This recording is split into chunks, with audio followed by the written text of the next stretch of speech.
سورۃ النساء کی آیت نمبر 3 ہے۔ الحمدللہ وکفی وسلام علی عبادہ الذین اصطفی خصوصاً علی سید الرسل وخاتم الانبیاء وعلى آلہ واصحابہ الاتقیاء اما بعد فاعوذ باللہ من الشیطان الرجیم بسم اللہ الرحمن الرحیم وَإِنْ خِفْتُمْ أَلَّا تُقْسِطُوا فِي الْيَتَامَى فَانكِحُوا مَا طَابَ لَكُم مِّنَ النِّسَاءِ مَثْنَى وَثُلَاثَ وَرُبَاعَ فَإِنْ خِفْتُمْ أَلَّا تَعْدِلُوا فَوَاحِدَةً أَوْ مَا مَلَكَتْ أَيْمَانُكُمْ ذَلِكَ أَدْنَىٰ أَلَّا تَعُولُوا وَإِنْ خِفْتُمْ، اور اگر تمہیں خوف ہو، اللہ تقسطوا فی الیتامی، کہ تم یتیم بچیوں کے بارے میں انصاف کو قائم نہیں رکھ سکو گے، فانکحوا، تو نکاح کر لو ان کے علاوہ ما طاب لکم من النساء، جو تمہارے لیے حلال اور پسندیدہ ہوں عورتیں، مثنی و ثلاث و رباع، دو دو، تین تین اور چار چار، فإن خفتم اللہ تعدلوا، پھر اگر تمہیں خوف ہو کہ تم عدل اور انصاف قائم نہیں رکھ سکو گے، فواحدۃ، تو ایک ہی سے نکاح کرو، او ما ملکت ایمانکم، یا وہ باندیاں جو تمہارے ملکیت میں ہیں، ذالک ادنیٰ اللہ تعولوا، یہ زیادہ قریب ہے اس کے کہ تم ظلم کر بیٹھو۔ اس آیت مبارکہ کی وضاحت گزشتہ درس میں ہو چکی ہے۔ خلاصہ یہ ہے کہ عرب کے معاشرے میں بعض اوقات جس یتیم بچی کا کوئی وکیل، والی یا کفیل بنتا، تو اس سے خود اپنا نکاح اگر ہو سکتا ہوتا خود کر لیتے یا اپنے بچوں کا نکاح کرا دیتے، لیکن اس سے مقصد یہ ہوتا کہ یہ تو یتیم ہے، اس کی کوئی پیروی کرنے والا نہیں، تو جو مرضی اس کے ساتھ سلوک کریں گے، اس کا مال بھی ہڑپ کر جاتے، اس پہ جسمانی اعتبار سے بھی ظلم و ستم کیا کرتے۔ تو اللہ پاک نے اس سے منع کیا کہ اگر تمہیں اس کا ڈر اور خوف ہو کہ اس بچی سے انصاف نہیں ہوگا بلکہ اس کے ساتھ ظلم ہو جائے گا، تو پھر اس سے نکاح نہ کرو، بلکہ اس کے علاوہ اور عورتوں سے نکاح کر لو۔ اسی میں اجازت دی کہ اگر انصاف اور عدل کے ساتھ جسمانی مالی اعتبار سے برابری کر سکتے ہو تو پھر 2 3 4 تک بھی تمہیں اجازت ہے، لیکن اگر انصاف نہیں ہو سکتا مالی اعتبار سے، جسمانی اعتبار سے، تو پھر ایک ہی نکاح پہ گزارا کرو، یا جو باندیاں ہوں ان کے ساتھ گزارا کرو۔ یہ زیادہ اس بات کے لائق ہے کہ کہیں تم ظلم کر بیٹھو، یعنی ظلم سے بہتر ہے کہ تم پھر اسی پہ اکتفا کر لو۔ یہ آیت مبارکہ کا خلاصہ ہے۔ اسی میں مسئلہ آیا متعدد نکاحوں کا، جس کی وضاحت بھی گزشتہ درس میں ہو چکی ہے۔ دوسرا مسئلہ جو اس کے ساتھ متعلقہ ہے وہ ہے ہمارے پیارے آقا جناب محمد کریم خاتم النبیین صلی اللہ علیہ وآلہ وسلم کے متعدد نکاحوں کا۔ آپ صلی اللہ علیہ وسلم نے کئی نکاح کیے، اور جن کی تعداد کم و بیش 11 یا مختلف روایات میں 12-13 تک بھی ہے، لیکن بہرحال یہ ہے کہ 4 سے بھی زیادہ ہیں اور 11-12 تک آپ کے نکاح ہے۔ اس سلسلے میں بہت سارے اعتراضات کافروں کی طرف سے، دشمنان اسلام کی طرف سے نبی کریم صلی اللہ علیہ وآلہ وسلم کی ذات مبارک پہ کیے جاتے ہیں، آج بھی کیے جا رہے ہیں۔ اب حضرات نے سنا ہوگا، مشہور شخص ہے غازی علم دین شہید، اللہ اس کی قبر پہ کروڑوں رحمت نازل فرمایا، جس نے ایک گستاخ رسول ہندو راجپال کو قتل کیا تھا اور پھر انگریز کی عدالت میں ان کو پھانسی کی سزا سنائی گئی تھی۔ اس ہندو نے جو گستاخی کی تھی وہ گستاخی بھی یہی تھی کہ جناب محمد کریم صلی اللہ علیہ وسلم کے متعدد نکاحوں پر اعتراض کرتے ہوئے اس نے کتاب لکھ ماری جس کا نام ہی اس نے رنگیلا رسول رکھ دیا، نعوذ باللہ من ذالک۔ میرے محترم دوستو، اگر انصاف کی نظر سے دیکھا جائے، گزشتہ درس میں عرض کر چکا ہوں کہ ہر تہذیب، ہر مذہب اس بات کی اجازت دیتا ہے اور ضرورت محسوس کرتا ہے کہ ایک سے زیادہ شادیاں ہونی چاہیے، اور اجازت رہی ہے۔ اسلام نے تو اس کو محدود کیا ہے 4 تک، ورنہ اس سے پہلے تو کئی عورتیں ایک بندے کے نکاح میں ہوتی تھی، اور پھر ان میں کوئی عدل اور انصاف نہیں تھا، کوئی برابری نہیں تھی۔ اسلام نے تو ضرورت کے مطابق اس کو 4 تک محدود بھی کیا اور عدل اور انصاف کی برابری کی شرط بھی لگائی۔ اس لحاظ سے 4 تک تو آپ کو بھی اجازت تھی، آپ صلی اللہ علیہ وسلم کو بھی اجازت ہونی چاہیے۔ پھر آپ اللہ کے نبی ہیں، اور اللہ کے نبی کی جسمانی اور روحانی طاقت امت سے کہیں زیادہ ہوتی ہے، کہیں زیادہ ہوتی ہے۔ اس اعتبار سے آپ صلی اللہ علیہ وآلہ وسلم اگر طبعی خواہش اور اپنے مزاج کے شوق کی وجہ سے شادیاں کرتے تو آپ کی تو بہت زیادہ شادیاں ہونی چاہیے تھی، اور پھر شادیاں بھی ایسی ہونی چاہیے تھی کہ آپ کے ہر نکاح کے اندر کنواری بچی ہوتی، اور پھر آپ ایک کے بعد ایک شادیاں کرتے ہی چلے جاتے۔ لیکن حقیقت یہ ہے کہ اس کے بالکل معاملہ برعکس ہے۔ ایک تو آپ نے محدود شادیاں کی، اس میں بھی آخر میں اللہ پاک نے سورۃ احزاب میں یہ آپ کو فرما دیا کہ اب اس سے زیادہ شادیوں کی آپ کو بھی اجازت نہیں۔ اگر آپ کی طبعی خواہش ہوتی، آپ اللہ کے حکم کے پابند نہ ہوتے، نعوذ باللہ، تو پھر تو آپ کرتے ہی چلے جاتے۔ میرے محترم دوستو، آپ صلی اللہ علیہ وآلہ وسلم نے جتنی بھی شادیاں کی ہیں سب اللہ کے حکم سے کی، ساری شادیاں اللہ کے حکم سے ہوئی۔ یہ پہلی بات تو اس میں یہ، جب اللہ کے حکم سے ہوئی ہیں کسی کو اعتراض کا کوئی حق ہی حاصل نہیں ہے۔ دوسری بات، اگر اس کا تجزیہ کیا جائے تو آپ حضرات اگر سیرت سے واقف ہیں اور جانتے ہیں، سیرت بار بار سن چکے ہیں کہ آپ صلی اللہ علیہ وسلم نے پہلی شادی کتنی عمر میں کی؟ آپ نے 25 سال کی عمر میں، جب آپ کی عمر مبارک 25 سال تھی۔ اور جو یہ پہلی شادی آپ نے کی یہ کس خاتون سے کی؟ حضرت سیدہ خدیجہ رضی اللہ تعالیٰ عنہ سے۔ اور یہ خاتون کیسی تھی کہ جو 2 خامدوں سے بیوہ ہو چکی تھی، ایک سے بھی نہیں 2 خامدوں سے بیوہ ہو چکی تھی، اور آپ صلی اللہ علیہ وآلہ وسلم سے 15 سال بڑی تھی۔ آپ کی عمر 25 سال تھی، حضرت خدیجہ رضی اللہ تعالیٰ عنہ کی عمر 40 سال تھی۔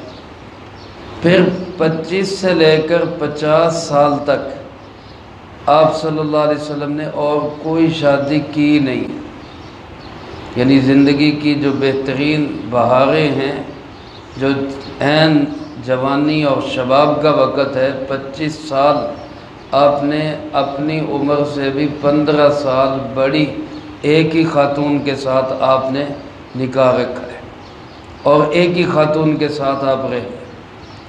50 سال کی عمر میں حضرت خدیجہ رضی اللہ تعالیٰ عنہ کا انتقال ہوا۔ اس کے بعد آپ نے حضرت سودا بنت زمعہ رضی اللہ تعالیٰ عنہ سے شادی کی اور حضرت عائشہ رضی اللہ تعالیٰ عنہ سے نکاح ہوا۔ تقریباً 2 سال حضرت عائشہ رضی اللہ تعالیٰ عنہ کی رخصتی نہیں ہوئی، تو یہ 2 سال بھی آپ کے ایک ہی خاتون کے ساتھ گزرے، حضرت سودا رضی اللہ تعالیٰ عنہ۔ پھر 52 سال کی عمر میں حضرت عائشہ رضی اللہ تعالیٰ عنہ کی رخصتی ہوئی۔ اس وقت آپ کے پاس 52 سال کی عمر میں جا کے 2 نکاح آپ کے، یعنی 2 بیویاں آپ کے پاس جمع ہوئی۔ پھر 52 سال کے بعد 53 اور 54 میں حضرت حفصہ رضی اللہ تعالیٰ عنہ اور حضرت زینب بنت خزیمہ رضی اللہ تعالیٰ عنہ، ان سے شادیاں ہوئیں۔ حضرت زینب بنت خزیمہ بعض روایات میں صرف 3 مہینے آپ کے پاس رہی، بعض حضرات نے فرمایا 18 مہینے رہی، ان کا انتقال ہو گیا تھا۔ گویا پھر آپ صلی اللہ علیہ وسلم کے پاس 3 ہی بیویاں ہیں۔ پھر 54 سال کی عمر میں جا کے آپ نے حضرت ام سلمہ رضی اللہ تعالیٰ عنہ سے شادی کی، تو 4 بیویاں آپ کے پاس جمع ہوئی، یعنی 54 سال کی عمر میں جا کے آپ نے یہ شرعی نصاب جو امت کے عام مردوں کو بھی اجازت ہے، آپ کے پاس 54 سال کی عمر میں جا کے یہ 4 بیویاں جمع ہوئی، اور پھر زندگی کی باقی 4 بہاروں کے اندر آپ نے باقی نکاح کیے۔ گویا کہ یوں کہہ لیں کہ 54 سال کی عمر میں 4 بیویاں اور باقی سارے نکاح آپ کے 6-7 سال کی عمر میں ہوئے۔ اب آپ اندازہ کریں، پھر ان ساری ازواج میں صرف واحد ایک حضرت عائشہ رضی اللہ تعالیٰ عنہ جو حالت بکورت میں، باکرہ ہونے کی حالت میں، کنواری ہونے کی حالت میں آپ کے نکاح میں آئی، باقی ساری ازواج یا مطلقہ ہے یا بیوہ ہے۔ اب یہ اندازہ کریں کہ کیا یہ طبی خواہش ہے، کیا نفس پرستی ہے، کیا خدا نخواستہ یہ شہوت پرستی ہے؟ اگر ایسا ہو تو بتاؤ، عرب کے اس معاشرے میں جب کہ صحابہ اکرام رضی اللہ تعالیٰ مجمعین آپ سے شدید ترین محبت رکھتے تھے، تو اگر آپ اشارہ کرتے تو کیا خیال ہے کنواری بچیاں وہ پیش نہ کر دیتے؟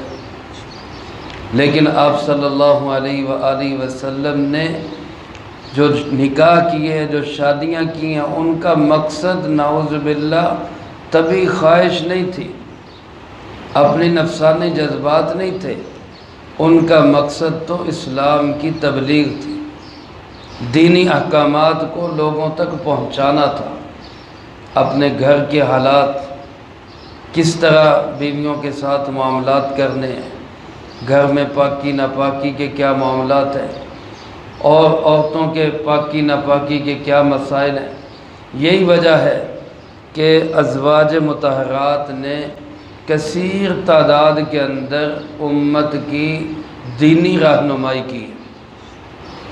صحابہ میں حضرت عائشہ رضی اللہ تعالیٰ عنہ کا مقام حضرت ابو ہریرہ کے بعد احادیث روایت کرنے میں سب سے زیادہ حضرت عائشہ رضی اللہ تعالیٰ عنہ کا نمبر ہے۔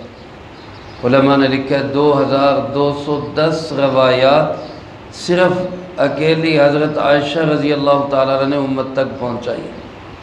علامہ ابن قیم رحمۃ اللہ علیہ لکھتے ہیں کہ حضرت ام سلمہ رضی اللہ تعالیٰ عنہ نے جو فتاوی جاری کیے ہیں، جو مسائل امت کو بتائے ہیں، اگر انہیں جمع کیا جائے تو ایک پوری کتاب بن جاتی ہے، ایک پورا رسالہ بن جاتا ہے، صرف ایک خاتون نے جو مسائل امت کو بتائے۔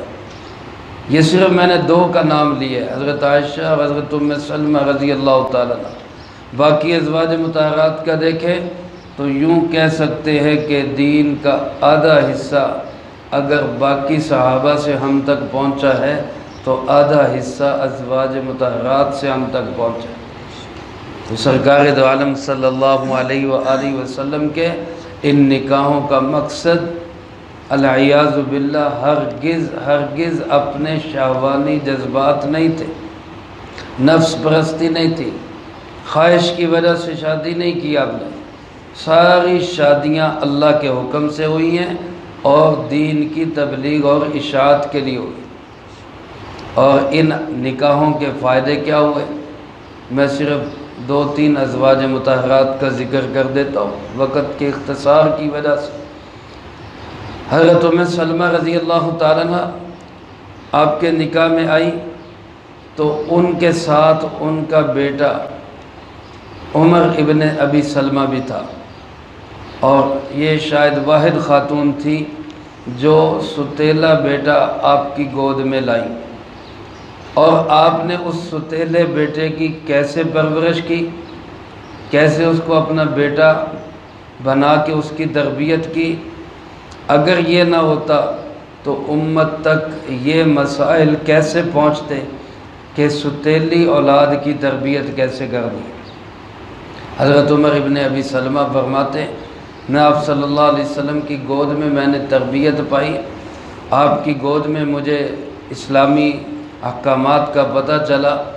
فرماتے میں ایک دفعہ کھانا کھا رہا تھا تو میرا ہاتھ پلیٹ میں کبھی کسی طرف جا رہا کبھی کسی طرف جا رہا، تو آپ صلی اللہ علیہ وسلم نے مجھے فرمایا کہ سم اللہ کل بیمینک وکل مما یلیک، او کما قال علیہ الصلاۃ والسلام۔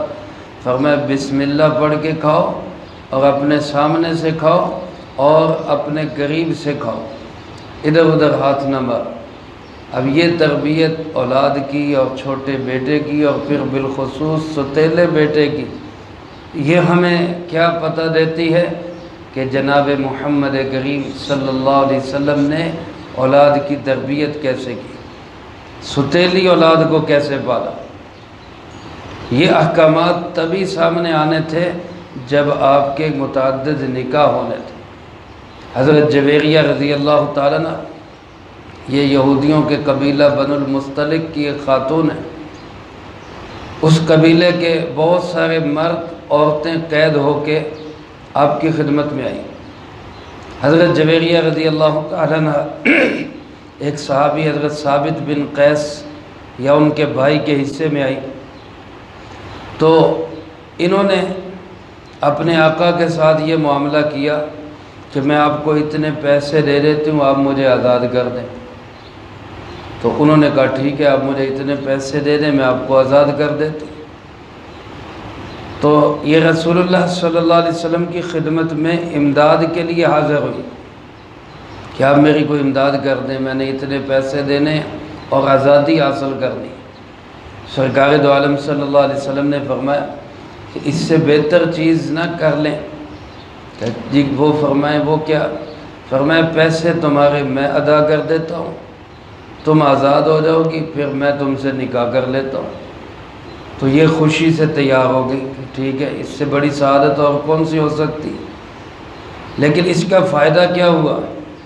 سینکڑوں کی تعداد میں ان کے قبیلے کے لوگ صحابہ کے غلام تھے، لیکن جو ہی آپ صلی اللہ علیہ وسلم نے ان سے نکاح کیا تو صحابہ اکرام رضی اللہ تعالیٰ عنہم اجمعین جو جانثاران مصطفیٰ صلی اللہ علیہ وآلہ وسلم تھے، انہوں نے کہا کہ ہمیں اب حیا آتی ہے کہ یہ خاتون آپ کے نکاح میں ہو اور اس کے قبیلے کے لوگوں کو ہم غلام بنا کے رکھیں، وہ ہمارے غلام ہو، یہ اللہ کے محبوب کی زوجہ ہو، گویا ہماری ماں ہے۔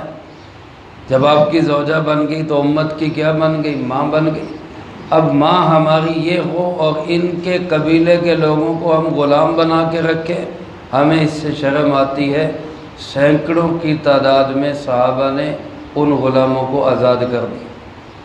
حضرت اماں جان سیدہ عائشہ صدیقہ رضی اللہ تعالیٰ عنہ فرماتی ہیں اس خاتون کی وجہ سے اس کے قبیلے کے سینکڑوں غلاموں کو آزادی ملی، اس سے زیادہ اپنی قوم کے لیے برکت والی خاتون میں نے نہیں دیکھی۔